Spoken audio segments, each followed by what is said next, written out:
If you want to remove a green screen or any solid background from an image in Photopea, one of the easiest and most reliable methods is using color range. In this video, I'm going to show you exactly how to chroma key an image in Photopea step by step, so you can isolate your subject cleanly and keep full control over the edit. This is a great technique for thumbnails, graphics, social media images, and any project where you want a transparent or cleaner background.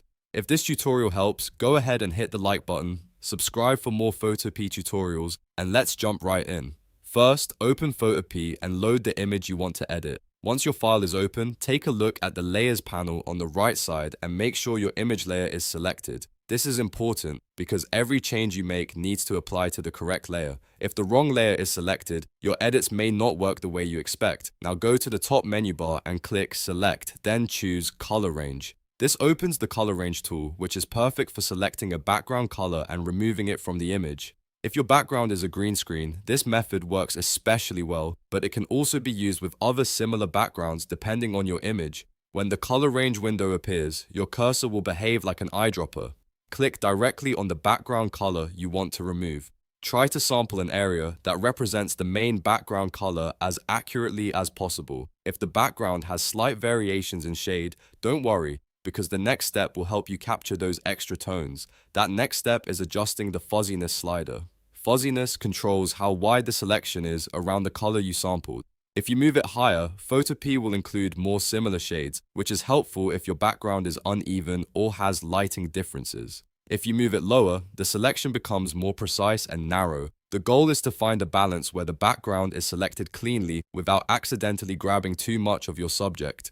As you adjust the fuzziness, watch the preview carefully. In the preview, white areas are selected and black areas are not selected. You want the background to be selected, but in the final result, you want the subject to remain.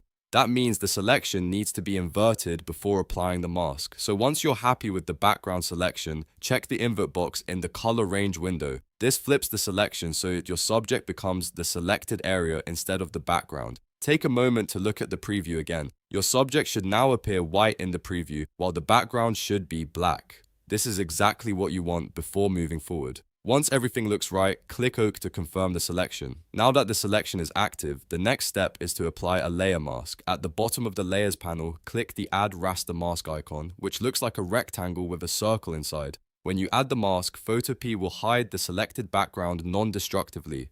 That means the green screen or background is removed from view, but the original image data is still preserved in case you need to adjust it later. This is one of the biggest advantages of using a mask instead of deleting pixels directly.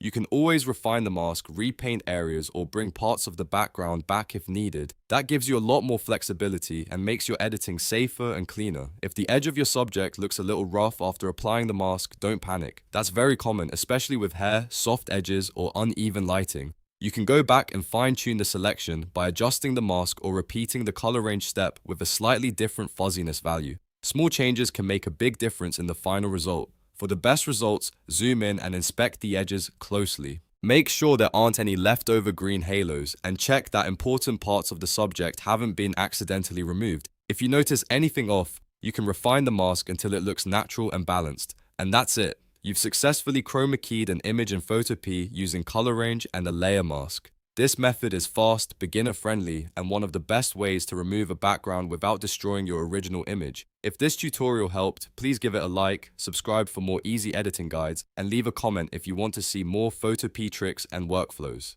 Thanks for watching, and I'll see you in the next one.